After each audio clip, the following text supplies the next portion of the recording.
by the sound of violence. A tweet from Damon Martin about Dana White being asked about Ramzan Kadyrov being at UFC 242. Dana White's quote, "I don't know him, and I didn't see him." You fucking kidding me? You expect us to believe that even though it's been a swirling news item around Khabib Nurmagomedov, your UFC lightweight champion, that one of the troubling things about him is how good of friends he seems with the Chechen dictator, who, by the way, has been to UFC events before, but can't go to them just everywhere, Chad. He can't go to the ones in Las Vegas. He can't go, maybe, catch a fight night in London kind of thing, because he's got damn international sanctions against him. But he can go to Abu Dhabi, and he can go to Russia and see fights. And you're going to tell me, after all this time, you never even heard the name. Ramzan Kadyrov? Is that the guy, that's the guy who used to play defenseman for the Flames? No, I don't know him. Don't know him, didn't see him, didn't hear anything about it. Can't tell you. Fucking kidding me? Fucking kidding me? It's just not going to work, man.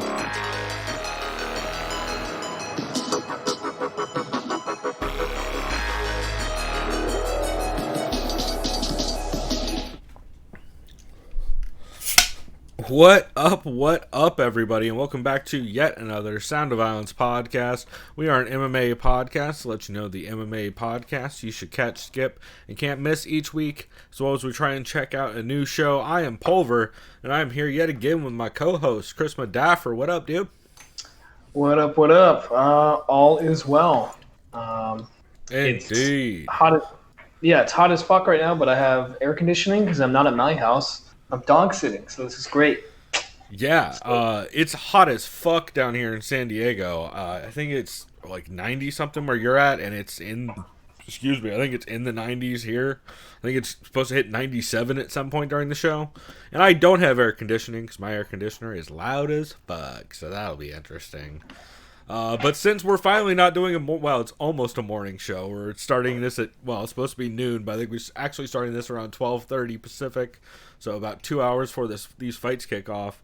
But Chris, do you have any Papa Vodka Presents, Doug Stanhope Presents sponsored shit that you're drinking tonight? Yeah, I have the luxury of drinking from a tap. This is nice. 805 from Firestone. Nice. It's my least favorite Firestone Walker beer. Still a very good beer. Yeah, I agree with that 100%. And I'm like, it's hot out. This just sounds good.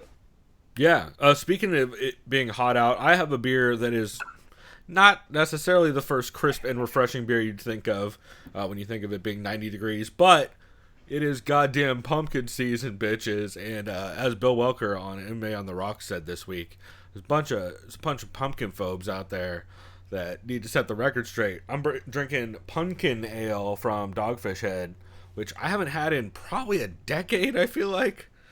I remember that beer. That's a good one. And by the way, is your name Brittany? Shout out to all basic white girls in their pumpkin. Yeah, also shouts out to girlfriend Karen, who is the other white girl name. That's right. Super tasty, though. That's still a very fucking good beer. It's not overly spicy like a lot of them get. It's not like crazy sweet. It's just that's actually great for this weather. But I do have some backup beers that are a little bit also festive, but a little bit more drinkable when it starts to be like in the 90s in here. As the hipsters would say, do they have more crushability? Oh, yeah, bro. Fucking crush that shit like it's a White Claw, bro. Just twiddle your fucking mustache. Yeah, it's pretty crushable, man. That's right, man. It's got good mouthfeel. Well, on that note, now that I said the terrible word mouthfeel. Yeah, I was going to say, hey, I'll show you a mouthfeel. Fucking awful. Oh, God. So why don't we go ahead and get into format, since we are not a booze show, although there's going to be some booze on this show since it's this warm. I might make an old-fashioned for the second segment. But, Chris, why don't you start us off with the MMA podcast you recommend people catch this week? My catch for this week is from Heavy Hands.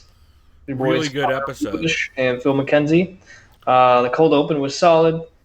They start off by saying, this card is chock full of almost good fights. They both said we are pretty much, they didn't say professional Khabib haters, but they both picked Dustin pretty easily. They said every time Khabib just proves us wrong. in more dominant fashion. A lot of us, unfortunately, picked Dustin. Actually, a fuckload of podcasts picked Dustin last week. I think it's just because everybody likes Dustin so goddamn much. Yeah. But yeah, this episode of Heavy Hands, I think it's episode 280, is really solid. I mean, all their shows are, but they had some funny stuff in this one. Yeah, they meant to discuss. They should have kind of realized that Dustin had struggled in grappling situations in the past. Granted, look at Khabib's style. Sure, it might be one-dimensional in the sense that that's all he's looking to do to you, but it's just so goddamn dominant. Like, even when Poirier had that really deep guillotine, yep. I mean, he didn't have the hooks in, unfortunately, but it still looked pretty deep. And then Khabib, it's just that dude. Clearly, that dude just trains in under those high-stress situations. Yeah. Because I felt like that guillotine could have put out a lot of people. Yeah, they compared Dustin's focus of not being his focus in the fight of trying not to get taken down. Is it similar to some of Ronda Rousey's earlier opponents, where they abandoned their game plan to come up with just a non-strategy at that point? They're like, oh shit, he's going to take me down. He's going to take me down. I thought that was a super interesting comparison of them both being very one-sided or one-dimensional, but being so goddamn dominant in that one dimension, they're able to shut down a lot of other people's games. Yeah, they also gave lots of credit to Khabib. They said his speed when closing the distance is unreal, as well as his grip strength. I mean, the dude, you can't get him off of you. They talk about, of course, just like so many podcasts did, and I'll bring this up again and again. The question is, who can beat Khabib, if anyone? Yep. They said clearly it's Carlos Diego Ferreira. Connor thinks Justin Gaethje and Tony Ferguson. I mean, those are my only two answers at this point, as far as just potentially beating him. Yeah. Then they analyzed the weaknesses of Gaethje and Ferguson. They said one of the dumbest narratives out there, and I agree, all grappling fans agree, is calling Khabib a boring fighter. Shouts out to all you casuals. Some of the comments, man, I was reading on social media are just so fucking like, oh, come on, really? Yeah. You'll see stuff like, oh, Khabib is scared of Connor. That's why they're not going to. Sure, he is. Sure. No, yeah, he's terrified. He's I think he's more worried about getting anally raped than he is losing a fight to him. Yeah, I think you're right. That's a fair point. That was a solid catch. Yeah, I definitely liked it. It was on my list for sure. Cool, man. So my catch for this week is actually kind of a two-part catch. Shouts out to at JF757. I hope I'm not fucking your name up. I feel like I do every time. Here, let me look while I'm talking about it. But anyway, Dan Tom had fantastic... Yeah, at JF757. Dan Tom had two fantastic episodes he put out this week with Keith Schillen guesting on both of them. Protecting Neck episode 146, where him and Keith break down the UFC Vancouver card. And then Protecting Neck episode 146.5, which was top 5 reluctant heroes or top 5 unlikely heroes with Keith Schillen.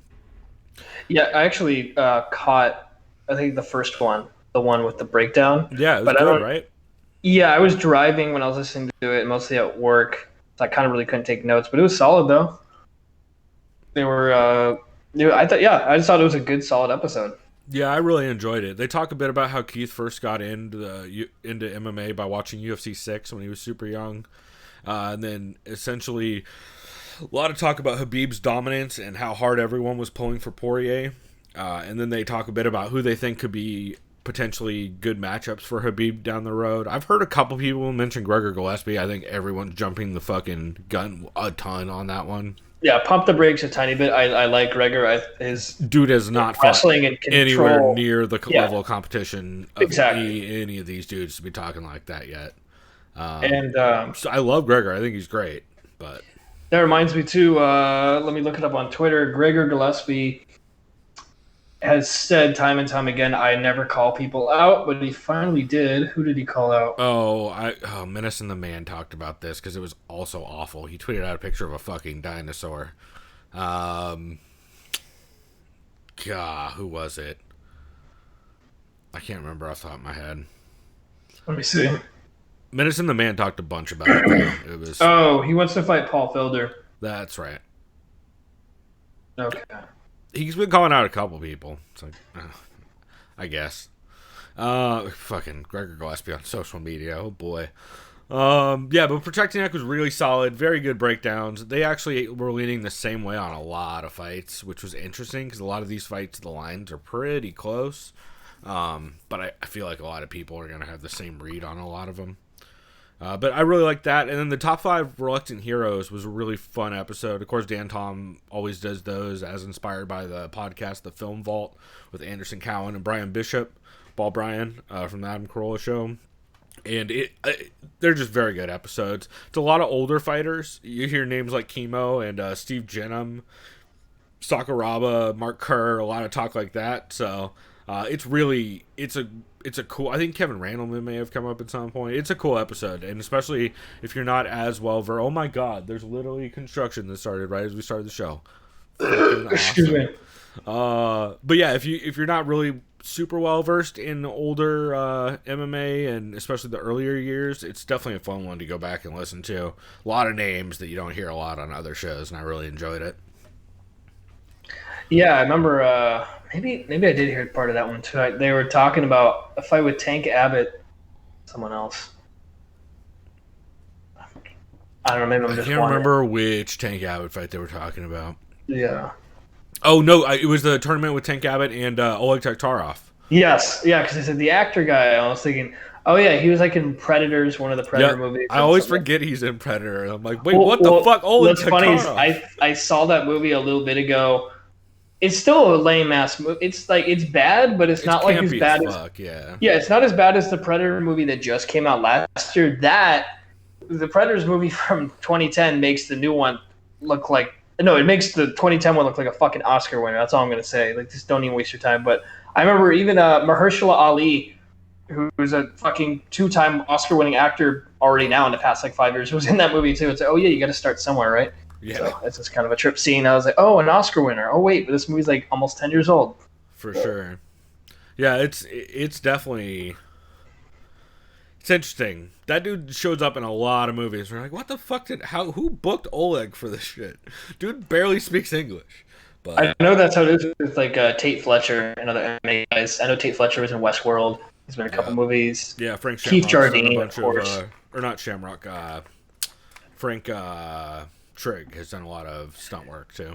Yeah, I know Keith Jardine was in Breaking. I mean, he's been in a lot of stuff. He was in The Punisher. Yep. The one on Netflix, and then yeah, it's just funny, especially when you're an MMA fan, and you just like, hey, I know that guy. That's right. Now he's dead. Speaking of MMA fighters that have been in movies, not only have we done a commentary for this movie, but we saw him last fight live here in San Diego. Fucking Todd Duffy's returned this week. Star of Never Back Down 2? Is that what Yep, it was 2. The first one? Yeah, he plays the wrestler. Fucking yeah, it was the second one. Dude, those commentaries actually have done pretty well on YouTube. I'm surprised anybody would ever watch any of those movies, much less. Has anyone left any comments? I wonder. I don't think so in the comments. You know what? We got to do another one. Yeah, we just have to find another. I mean, there's plenty of terrible. Oh, it's that fucking 100%. We're doing that Randy Couture, Chuck Liddell World War I movie or whatever the fuck that thing is. Wait, what? Or maybe it's World War II. There's a very bad movie coming out soon that we are definitely gonna do. Man. Yep. But on that note, we'll go ahead and keep on moving on in format. Otherwise, this show's going to take forever. Yeah, I had to Control-Alt-Delete there for a second. Right. But yeah, Protecting Neck, episode 146 and 146 and a half were really solid. Chris, let's see. Do you have any skips for this week, or do you have any other catches, actually? I'll enter this as a catch. Fights Gone By, the one, I think, from yesterday. Yeah, that was a good one. Yeah, Jack thinks another fake-ass bitch belt is lame, and reminds us why he reminds us why he's a Nate Diaz hater. He said Nate Diaz hasn't done shit to even deserve a fake belt wrapped around his waist. That's a little harsh. Yep, that was a straight up statement. I think it's episode 165. I mean, with Nate Diaz, I mean, he had an impressive victory after 3 years, against Pettis. I don't see why he can't at least get a fake belt wrapped around him. Title shot. I mean, if he beats Masvidal, even if he beats Masvidal, I think he needs like one more. I think you have him fight Colby, but that's just me because that. Oh God, what a terrible matchup. Well, yeah. Fuck. I'm just saying as far as if you want to springboard for a title shot. Other than that, what do you say, Leon Edwards? That's still not a good match. It's just like. Yeah, Nate Diaz, he's even said he doesn't give a fuck about the belt, evidently, so who knows? Yeah, no, Nate Diaz should just defend this ridiculous ass belt at the 165 as Chad Dundas. Or Jorge, whoever wins, right? Because Jorge's, I really like his chances too. Maybe he becomes a BMF. That's right. I think it was Co-Main this week that mentioned they should both just weigh in at the 165. Yeah. Which would be the fucking move. And then what do you think of your buddy Dwayne Johnson saying, "Hey Jorge, if you win, I'll have the belt for you. I'll wrap it around your waist." I don't think much of Rocky Maivia. I fucked his name up, didn't I? That one goofy dude with the fro and the fucked up teeth, from back in the day. Yeah, no, I don't give a fuck about The Rock. Nobody cares about The Rock. The only person I care less about the Rock is Vin Diesel's weird ass. Oh yeah, that checks out. Yeah. It does nothing for me. God, now I'm getting PTSD from that commentary for Triple X3, where it's like, all right, guys, salute. That fucking commentary we did has like 500 views on YouTube. It's a bad commentary. Well, we were like so emotionally checked out, and then Karen, God, I checked out so early. Oh, and Vin Diesel, this guy sucks all the dicks. It's okay, Vin, we know you're gay. Like the whole time, like, oh my God. Checks out. Girlfriend Karen was not afraid to let Vin Diesel know he loves dicks. Cool. Well, on that note, we'll keep on moving on. Why don't you do you have a skip for this week? An MMA podcast? When people skip. It was a skip it was a skip because it was over before I knew it. Not in a bad way. I hadn't heard this before. It was called Fighters Pick Fights. It was a Bloody Elbow production with Shaq. I always forget his last name. Yeah, I don't know. It's Shaq. And basically, it was just him talking to other fighters on the phone and saying they're just picking the main event, Gaethje versus Cowboy. Fuck. Sorry. But the only thing is that it was like 12 minutes long. I didn't realize. I was like, wait, it's over? I was like, oh. Yeah, those things are like just basically a quick video they do where they go through and have fighters pick fights. And most of the fighters picked Cowboy, and their logic was because he's a dad. I'm like, great. Boy, I'm not even kidding. Also, 90% of the time, fighters are not people to listen to in picking fights because they either, one, pick what style they fight in, or two, pick the person they know. Just like Faber said, I like Gaethje. He's like, but I hope he uses his wrestling. It's like, that's adorable that you think that you would hope. Because like we know, the only fight that's ever going to promote Gaethje for using his wrestling will be against Khabib if that ever happens. So good luck. Yeah, no, Gaethje is the Cody Garbrandt of using his wrestling. Speaking of Cody Garbrandt, I just saw he had an interview today. He said, "I'm one knockout away from fighting Henry Cejudo."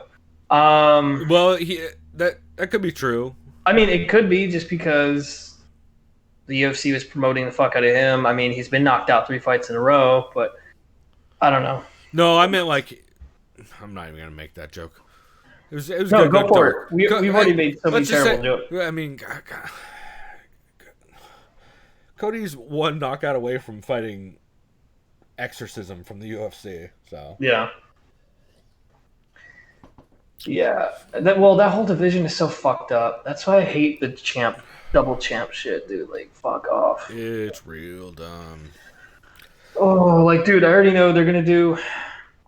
They're gonna do Cruz versus Cejudo next. That, or I don't even want to talk about it. It's just like, fuck. Yep, it is fucking rough. Speaking of rough, this next podcast that I had as a skip. It's a skip. Oh man, which podcast did I hear telling an old? Oh no, it was the Laps fan. They were reading an old article of Skip when he was in like the 80s. He went to and covered a pro wrestling show in Texas, and it was probably San Antonio. It was for fucking Heaven Needed a Champion. What's his goddamn name? Oh god, the asshole. He's the dad of all the other assholes. Fritz von Erich. The fucking Nazi. Yeah. Yeah, anyway. Skip evidently went to one of those shows, and they covered an article where he was just so goddamn dumb the whole time. It was like a real shitty Hunter S. Thompson impression. Anyway, so my skip for this week, it was a good episode, but I had a couple problems with it. It's MMA Roasted, the episode with Dean Thomas that Adam released on September 11th, 2019. Two problems with this episode. Number one, it is maybe the worst audio ever. It's terrible audio. It sounds like they both called into a service like Blog Talk Radio. Oh, fuck. So they both have terrible phone, like very fuzzy phone sounds. And on top of that, it was an old episode that was recorded before Colby fought Robbie. And I'm guessing, what? Yeah, well, that was when it was taped. I'm guessing this was one of the ones that he put out on Rockfin, and he just released it on his podcast feed. However, zero indication that it was a Rockfin episode previously. Zero indication as to when it took place up until he mentioned that Colby and Robbie were about to fight. It was just frustrating. And also, it honestly, it sounded a lot like Rucka Ali's old podcast, where he had, he literally would call in, I think it was through Blog Talk Radio, he'd call into a phone number, and other people would call into that number. It's fucking ridiculous. But it straight up sounded like it should be sponsored by a prison phone system, and so that's why that one's a skip for me. It was a good episode other than that. I love Dean Thomas, talk about Masvidal's KO of Ben. It's a good episode, but good God. And then my other skip for this week is the MMA Reporters, episode 34. Also, mostly for audio production and audio quality issues as well. This is actually pointed out again by @JF757 this week. He mentioned that the audio quality of everyone calling into that show is really, really trash. And it 100% is. It's very low quality audio. I don't know how they're pulling that audio. I don't know if it's FaceTime or if they're actually calling in, and whatever they're using to record the call is terrible. Just sounds awful. Also, the music bed went on for the full length of the song, and the producer forgot to fucking fade out the music bed, which is like, it's ESPN. You're literally an ESPN producer. You gotta know how to fade a fucking music bed, bro. If I can do it while editing this show drunk while watching fights, I'm pretty sure you can handle fading a music bed. It's like everyone learned Premiere one way, whether it was in school or just Chris, I could sit you down in front of it and you could figure out how to fade a fucking music bed in like. Oh no, I literally did a broadcaster class at State, and I literally was using nothing but Premiere. I even cut and edited my own news production videos. I had to get the camera. I interviewed people. I did all that, and it's fucking easy to do. No, yeah, it's just you have to take the time to do it, which ESPN clearly is not. It's a little tedious, but you know. Just frustrating. Other than that, it was actually a pretty good episode. Pete Carroll calls in to talk about Abu Dhabi and being in the stadium for that and how janky the stadium was. Mike Bond calls in, and it's just a ton of talk about who's next for Conor. I don't know why that's relevant. I don't know why anyone would be talking about that, but everybody fucking did it this week. If I almost made a list of all the podcasts who talked about who Conor should fight, but it was half of my list. Oh no, I was gonna say MMA Junkie was an actual skip. Because they did is start talking about Conor. Yep. And then everything he tweets creates a reaction, but not anymore. Is he losing steam? Look at Gaethje's Twitter response, which I thought was great. I knew that wasn't Ali, only because Gaethje was actually replying. No, that sounded like Gaethje being like, "Yo, fuck you, dude." No, yeah, and Gaethje was replying to people. I'm like, oh, it's not Ali, because Ali doesn't reply to people. So, they talk, and then Ali Abdullah Sleaze. He's like, oh, I want GSP. It's like, first of all, you're the fucking manager, so fuck you. Well, it's not what you want. We know why he wants GSP. It's because he makes more money for GSP. Yeah. And then what made it a skip for me is Bellator,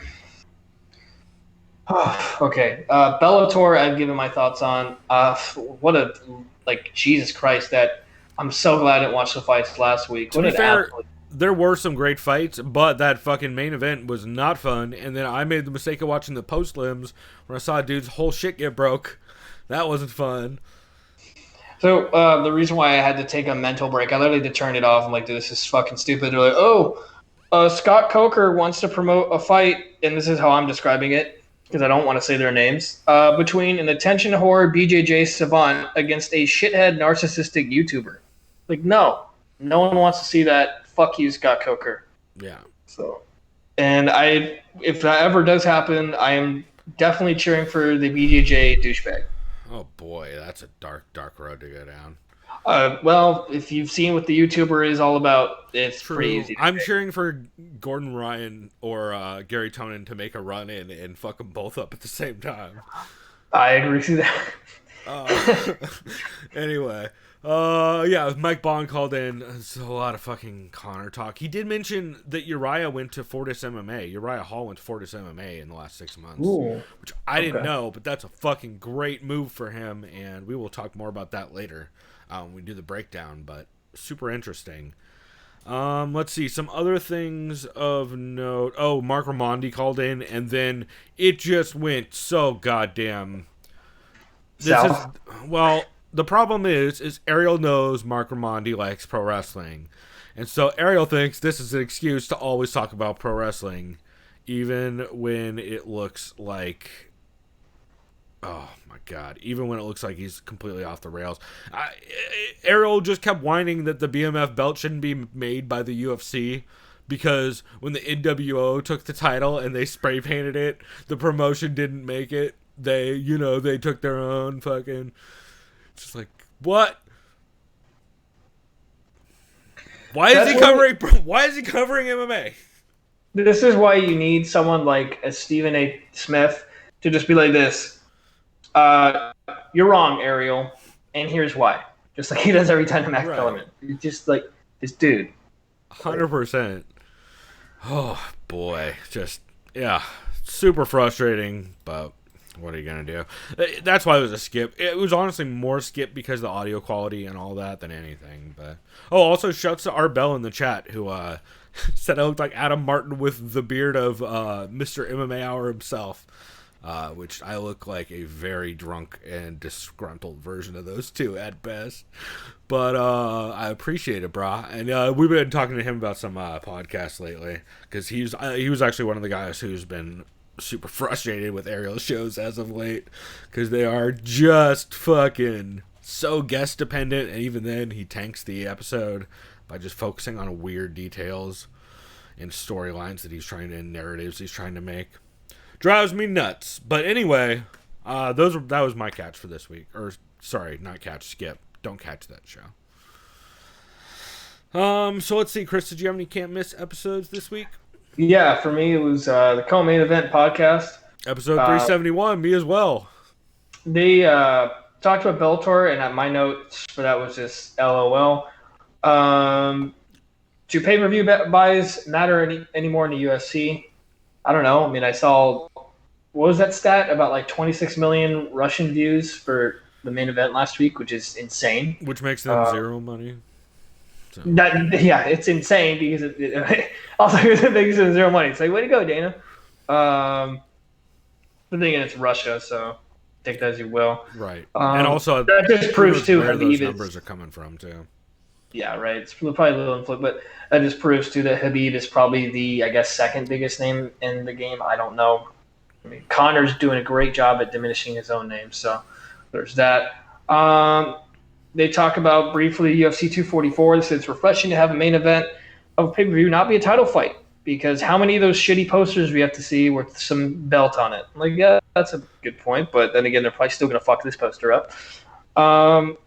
Listener mail, St. Louis Blues goalie and also Stanley Cup Conn Smythe MVP winner Jordan Binnington had to say, take her to leave it. The Blades runner will one day fight for the belt.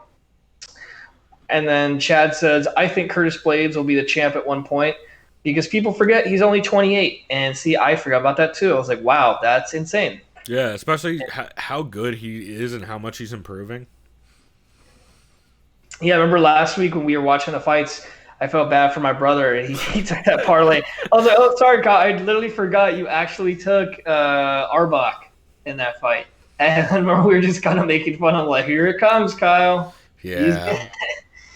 That was never gonna go good for Kyle. It was all his underdog parlay. Yeah. What else is there? I know you listen to this too, so I'll let you chime in. Sure. I know they talked a bit about Mike Perry getting married, which was hilarious. Yeah, they talked about how he dressed, I saw that and that was interesting. Yep. Also they mentioned that I believe the Irish sports star got referred to as the Irish Kool-Aid Man by Chad Dundas, which was a really good line. You ever know he's just gonna burst through the door and fuck shit up, or the wall rather. Smash the windows. They also this was our intro for this week was Chad Dundas, Ben Folks, talking about how the fuck is the UFC gonna pretend like they don't know who Ramzan Kadyrov is. Yeah, they're like, wasn't he the guy who played defenseman for the Calgary Flames? That made me laugh. Pretty good. It's real solid, but fucking Dana White's like, oh, I don't know who that is. I didn't see anybody here. You're like, you don't know who Ramzan Kadyrov is, huh? Because I'm pretty sure you've been asked directly about it multiple times. But all right. Yeah, I like that. Yeah, you mentioned the one person wrote in talking about Bellator, and they just said this some Bellator ass shit. About the Bellator card last week, which was real solid. So, yeah, it was a really good episode. I actually had, for Can't Misses as well, the Co-Man event live chat on September 11th, where they talk a lot about how ATT is super tired of Colby, and that the rankings are fucking ridiculous, because why would anyone create content for free, like rankings for the UFC? Yeah. And Ben's holding out hope for Tony being next, which he had a great reaction. Oh, they actually did a live stream on their Patreon as well for UFC 242. And when Habib didn't immediately say Tony was next, Ben lost his shit on the live stream. Very good. Well, I mean, he said it to like John Anik. Yeah. But yeah, in the fucking... It's basically, this is his answer. I will fight Tony Ferguson next if the UFC can make that and I get the money that I could generate. Or I'm also down to fight GSP, who will also make me even more money. Yeah. That's it. So, like we know Habib isn't afraid to fight anyone. The dude's clearly fucking dominant. It's just a matter of money as well. And that's how it is. That's why Covington didn't get his shot. He thought he was worth more than he really is. And then that's why Usman didn't get a shot, because he thinks he's worth more than he is. You know what I mean? And that reminds me, I had to unfollow Marty on social, because every fucking post of him, he has his belt, like he's sleeping with his belt, and then like what? And then it showed him like, peace out, I'm going to Africa, and he was like boarding a private jet and he's dragging his belt. Like, dude, it's just too much. Like, you're a great fucking fighter. Just fight Colby. But nope. So that brings us to, and I'm not mad. It brings us to Nate versus Jorge, which is awesome. But it's just still fucking. Marty's just holding up that division as far as I'm concerned. Him and Colby are both just... They're both fucking it up. Just fucking fight. Well, no, really, I don't even blame them. It's the UFC not paying anybody shit is the problem. Well, yeah. If they would just fucking pay people, this problem would be gone. But, we got to keep that 20% wage share, bro. We can't give you more than 20% wage share. That's literally written into the rules of the IME contract, so what are you going to do? And then also the co-main event Power Hour from yesterday, September 14th, 13th, 2019, where Ben bought P3 protein stacks and they both tried them. Let's see, I believe here's some quotes. It's just cold, slimy lumps of turkey. Here's another quote. Dark chocolate nut clusters, not bad.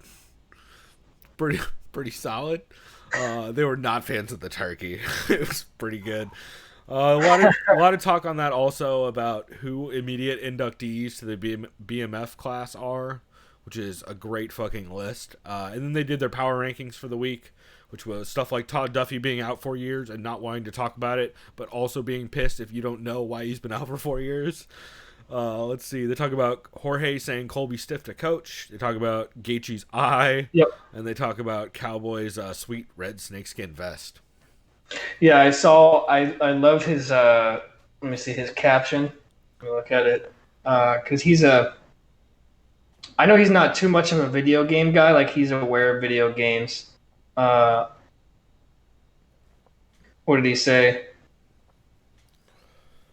Oh, it said legendary Gator vest, and I have the legendary White Buffalo pelt. Hashtag Red Dead Redemption 2. That seems like a fucking Abe Kawa tweet.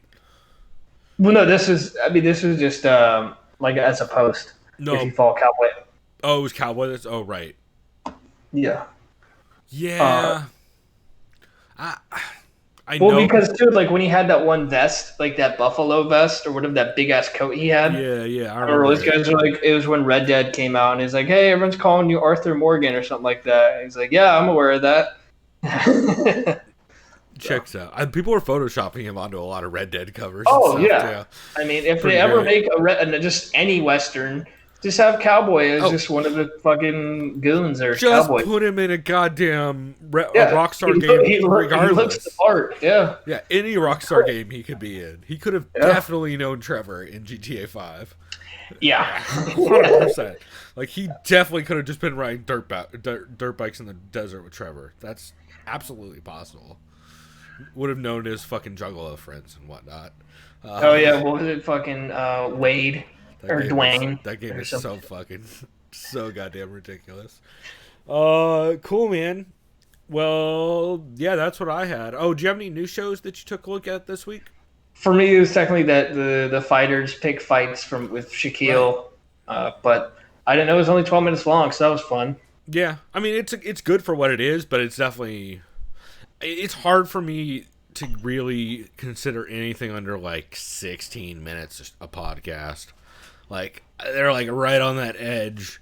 Like the 10-minute podcast is the only acceptable 10-minute podcast, and that was back when it was fucking Chris D'Elia screaming Wonderwall in a British accent. Yeah, no, it was that with Will Sasso and Brian Conn. It was fucking And hilarious. after all, Yeah, maybe. That's one of my favorite fucking gimmicks he ever did. That is a great fucking bit. Oh my god, he's so British. I think that's actually the name of it. So British. Anyway, I actually had a ton of new shows I got to this week, mostly thanks to TJ DeSantis in between rounds. But I listened to like the first half of that. Yeah, I'll get to that in a minute. But Well Actually is a new show. I listened to episode 1. This is Fernanda Prachis' new show, which I'm super excited about. It's going to come out every Tuesday. This first episode was 16 minutes. She said up front, it's not going to be any recaps. It's not going to be news. It's not going to be previews. She's not doing any of that shit. She's just talking about interesting stuff that's happening outside of the cage. And this episode was all about Chris Cyborg signing with Bellator and kind of her journey to get to that point. Full disclosure, if you are a dude who does not like chicks talking about... I should not. Fernando would definitely yell at me for that last one.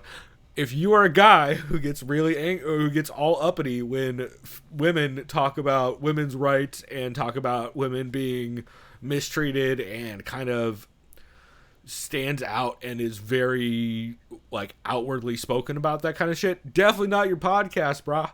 But I fucking loved it. I think Fernanda is a much needed voice in the MMA podcast space because I don't know a show like this at all. She talks pretty openly about how badly people have shit on Cyborg. Everything from Dana and Rogan making what she referred to as quote-unquote jokes. And everyone just kind of treating Cyborg like shit over the years. She reads off some of the comments that, like, she just tweeted, like, searched Cyborg's name in Twitter, and the first couple comments were still talking about her testing positive. That's like fucking however, like a decade later or whatever from when that was. And still, like, the popular tweets that when she randomly looked it up were still about that shit. And Fernanda's super funny too. She does make some sarcastic jokes. She's like, I don't, like, it's hard to understand why people can dislike someone like Cyborg who does a lot of charity work and is recently building wells in Uganda, but who knows, she could be skinning puppies and kittens in her spare time. We don't really know. Yeah, exactly, which I enjoyed quite a bit. But I just really like the show. I think it's, again, a much needed voice in the MMA space because there's nobody out there talking about, like, hey, women are kind of being shit on and it needs to be addressed kind of more openly and on an open forum. And I can't name a show that talks like that. Can you? No, and I'm glad there's, like you just mentioned, for those reasons why there's someone that's doing that. It's important. If nothing else, it generates interesting discussion, and that's what I think is most important. So I've been saying on Twitter to Fernanda for a while, I was hoping she would start a show. And I'm super glad she did. I think it's going to absolutely ruffle some feathers and make some dudes super pissed, but good.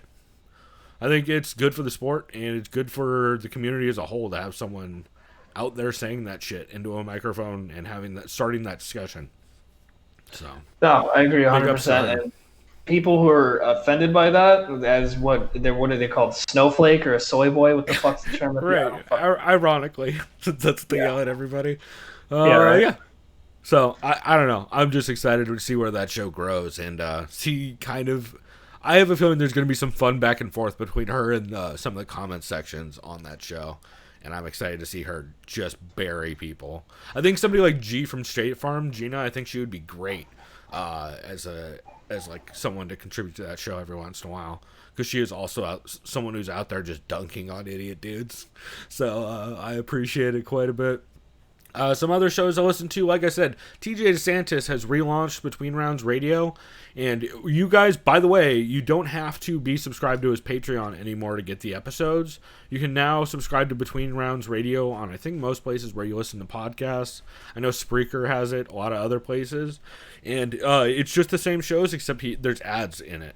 Whereas if you subscribe on the Patreon, there's no ads, and you get it a couple days earlier, I believe.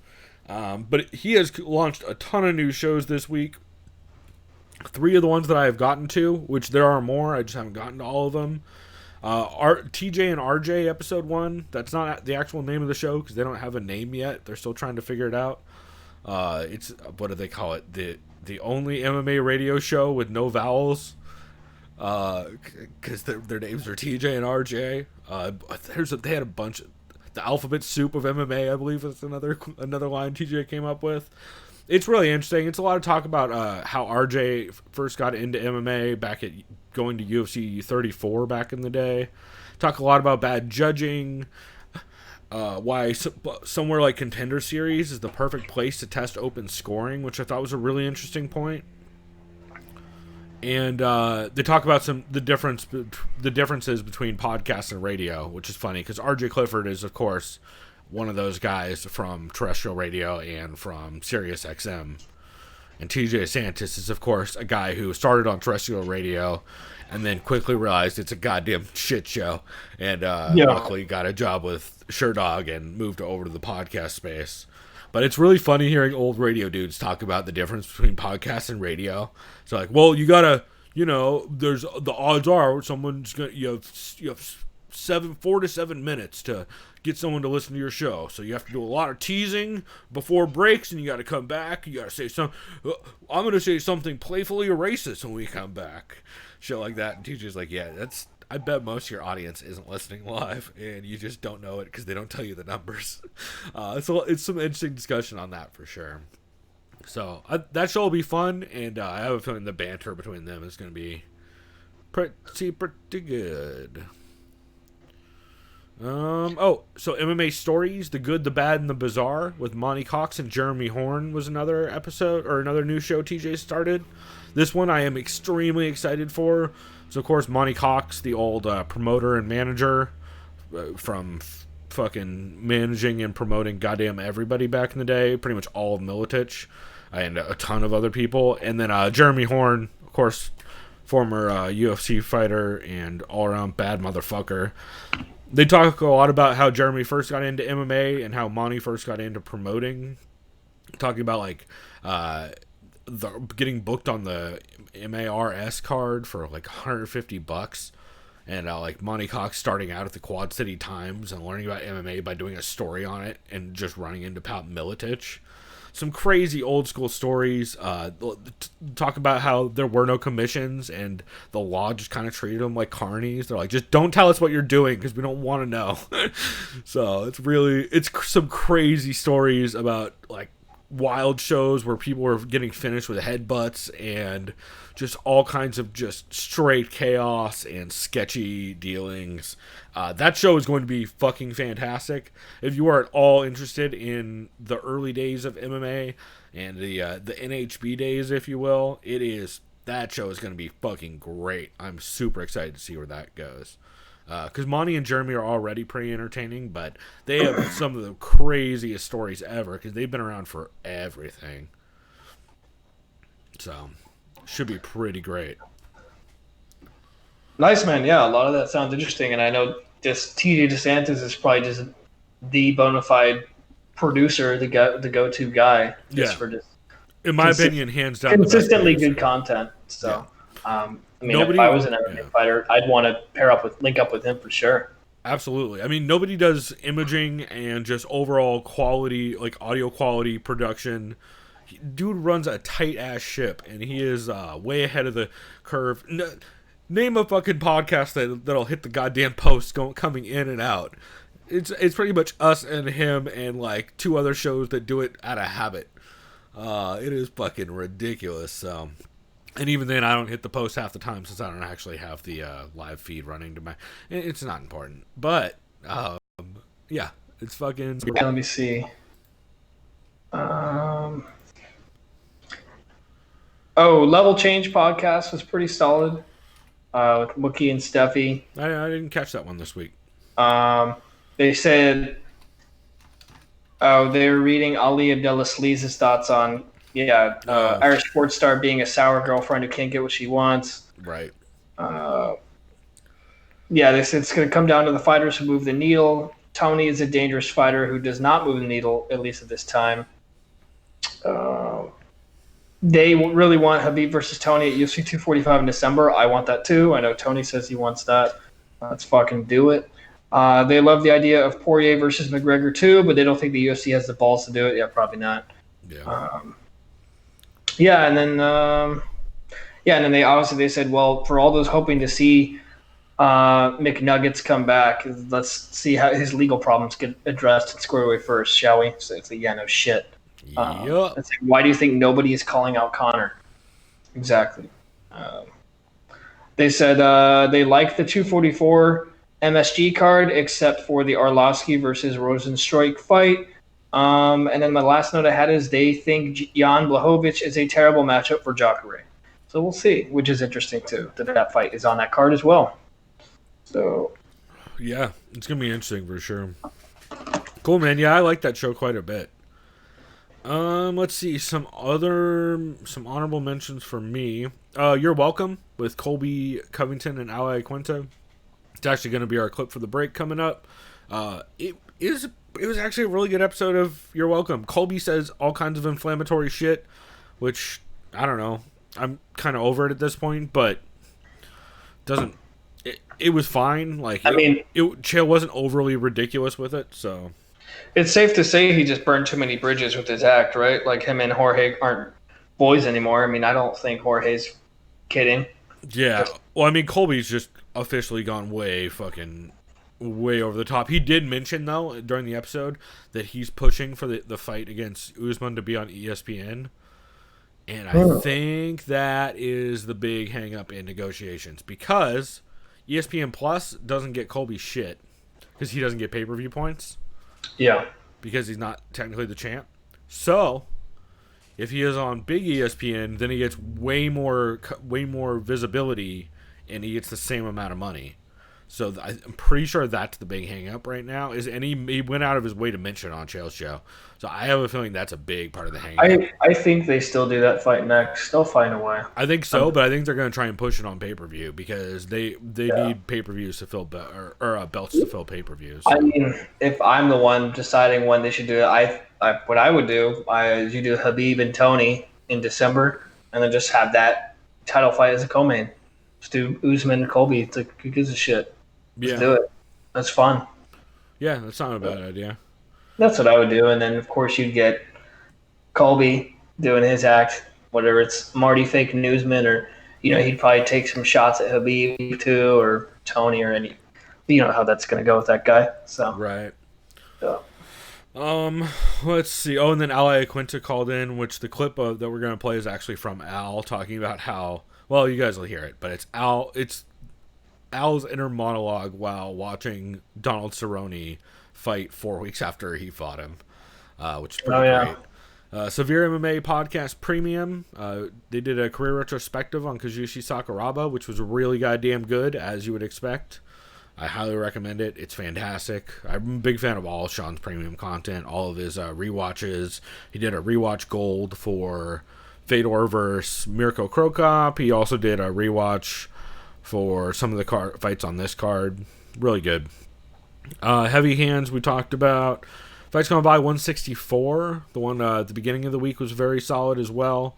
Talk about how Fajeda had a boy-making performance. And, that was one where he made some Khabib and Rousey comparisons. So maybe it was 164, actually, we were talking about before. Let's see. MMA on the Rocks episode 156 was fantastic. That was where Judo Bill talks about how people need to stop being pumpkin phobic, as we talked about. Shouts out to Pumpkin Beers. I fucks with you. They also Jeff and Bill both recorded this episode in person at Bill's parents' house in New York, which is pretty dope. And they said they were drinking Flying Dog's Bloodline IPA and The Fear, which is their pumpkin beer. Which I didn't know Flying Dog had a pumpkin beer, but I bet it's pretty goddamn good. I mean, if you like pumpkins, whether it's pumpkin pie or pumpkin spice lattes, pumpkin and beer just goes so well together.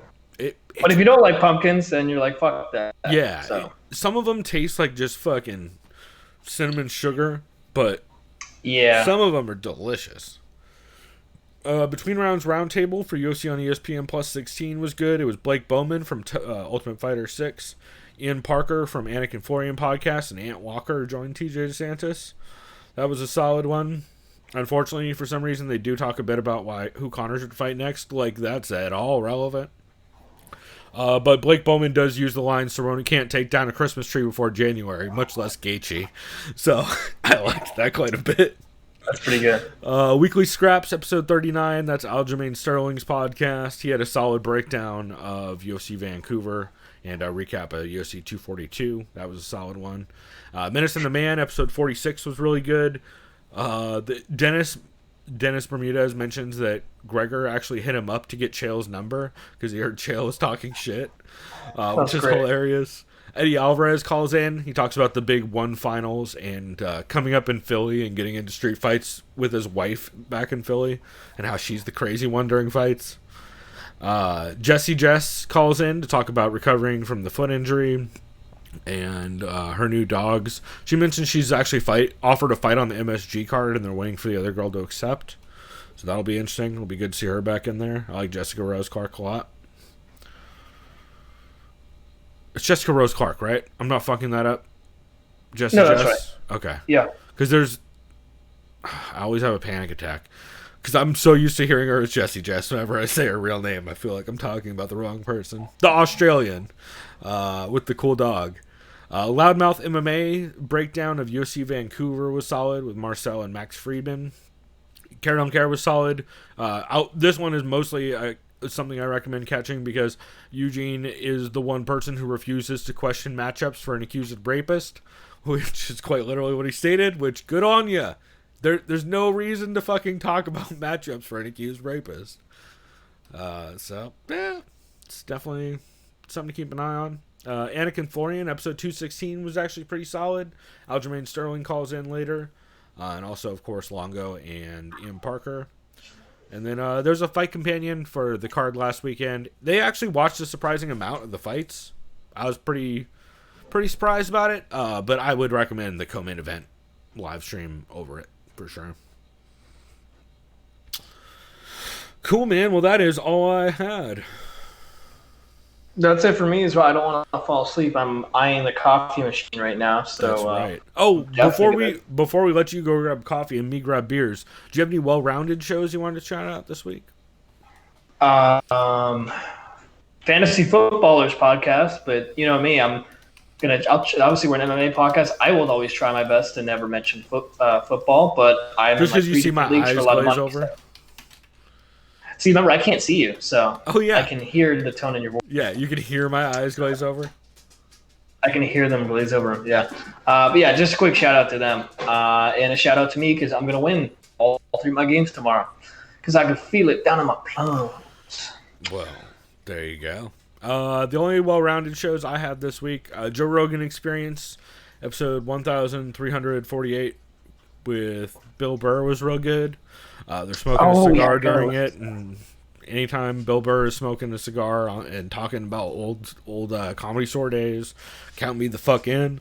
Punk Lotto, episode 54. I'm not sure if I've talked about this show before, but it's a show where they use the Rate Your Music rankings for a year, and they randomly generate a year, and then they randomly generate a number in that year, and they listen to the album. It's all for punk albums, obviously, and they listen to the album and then talk about it. They do an album and an EP each episode. This one was, episode 54 was 45 Grave, their album. I think it was their self-titled album, and then the Birthday Party self-titled compilation that came out in, I think, 83. But I love the Birthday Party and Nick Cave, so that was a fun one, and just a cool show in general. There's a lot of shitty punk that you have to get through in that show, but every once in a while they'll hit a really good album, and it's a lot of fun. Okay. And then 30 for 30 Shorts on ESPN Plus did one on Gonzo at the Derby, which is really good. It's like a quick 12-minute, 13-minute video, like short 30 for 30 they did on Hunter S. Thompson and his I was going to say that did. sounds like a Hunter S. Thompson thing. Yeah, that was the infamous article he did on the Kentucky Derby. Yep. Which is really good. And it's actually a weird amount of Sean Penn in that video talking about Hunter S. Thompson, which I forget that Sean Penn knew Hunter. I'm so used to it being Johnny Depp as the go-to guy, I don't forget that Sean Penn is out of his fucking mind, but a lot of people in Hollywood are fucking nuts. But interesting nonetheless. And then Issues with Andy, episode 5. This is not the greatest 9/11 podcast. That fucking show is such a goddamn mess. It's Andy Andrist, Chad Shank, Greg Chaley, and fuck, why can I never remember dude's name that's always at the what the fuck is dude's name? I'm gonna look this up. This is gonna drive me nuts. Andy Andrist. What the fuck? Brett Erickson? It's Brett Erickson. I think it's Brett Erickson. Pretty sure. Anyway, it's a fucking ridiculous ass podcast. I believe I talked about the episode where the entire one was spent trying to get Andy to figure out how to use Skype settings, and he just could not fucking figure it out. It's real good. And yeah, that show's it's not for the faint of heart. They talk about fucked up things on that show, but it's a lot of fun. So definitely recommend it. Although you should definitely be drinking and smoking handfuls of weed while doing so. Cool. Well, on that note, we're going to go ahead and wrap this here and take a quick break. And we, by the way, quick note for anybody on YouTube: when we do this, we are actually going to be starting a new video. So if you just go to our channel, it'll be the next video. When we cut this one off, we're going to immediately start the next one. But in the meantime, and when we come back, we're going to be breaking down the UFC Vancouver card that starts in like an hour. So we'll probably be talking about the end of that card while the beginning of that card is starting. So. We will be right back, and in the meantime, you guys can listen to this here clip of Al Iaquinta talking about how ridiculous Cerrone's quick turnarounds are. So, we'll be back.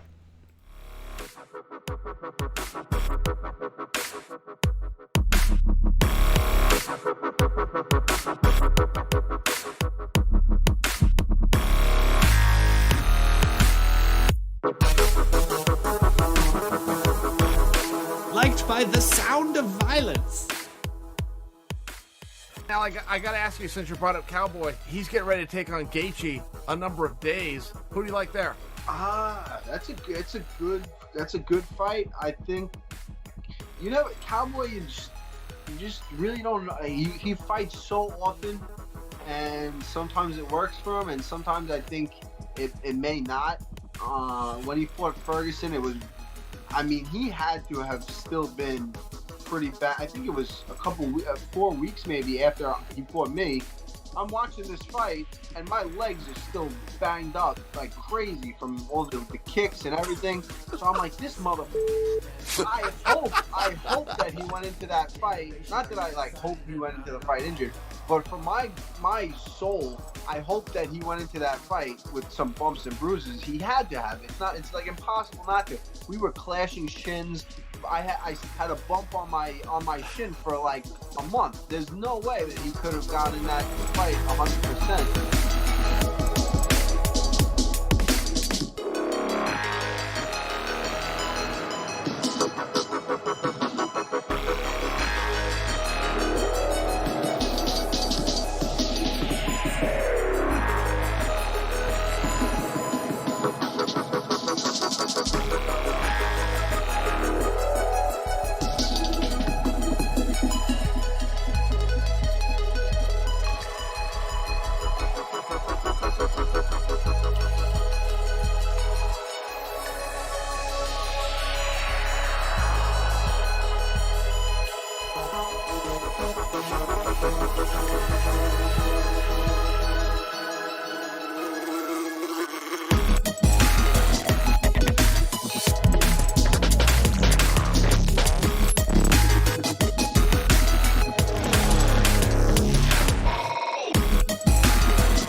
by the sound of violence. Now, I gotta ask you, since you brought up Cowboy, he's getting ready to take on Gaethje a number of days. Who do you like there? That's a good fight. I think, Cowboy you just really don't know. He fights so often, and sometimes it works for him, and sometimes I think it may not.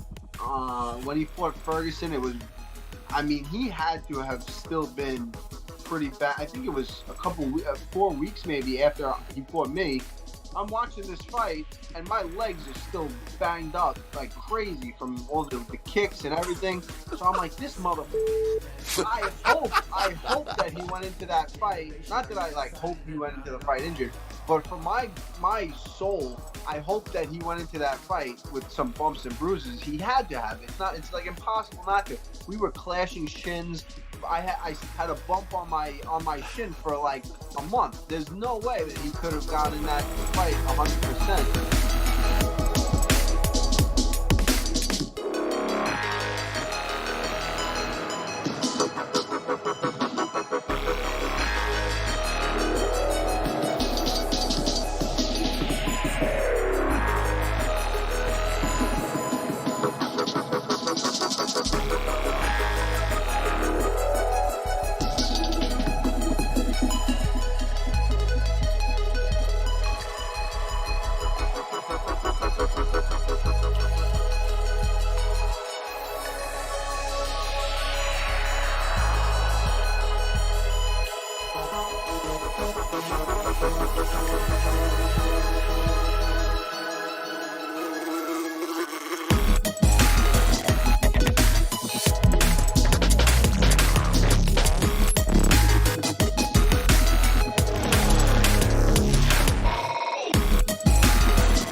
Liked by the sound of violence.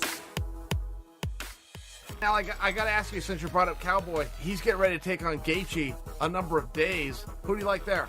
That's a good fight. I think, Cowboy you just really don't know. He fights so often, and sometimes it works for him, and sometimes I think it may not. When he fought Ferguson, he had to have still been pretty bad. I think it was 4 weeks maybe after he fought me. I'm watching this fight, and my legs are still banged up like crazy from all the kicks and everything. So I'm like, this motherfucker. I hope that he went into that fight. Not that I hope he went into the fight injured, but for my soul, I hope that he went into that fight with some bumps and bruises. He had to have it. It's like impossible not to. We were clashing shins. I had a bump on my shin for like a month. There's no way that he could have gotten that fight 100%.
Liked by the sound of violence.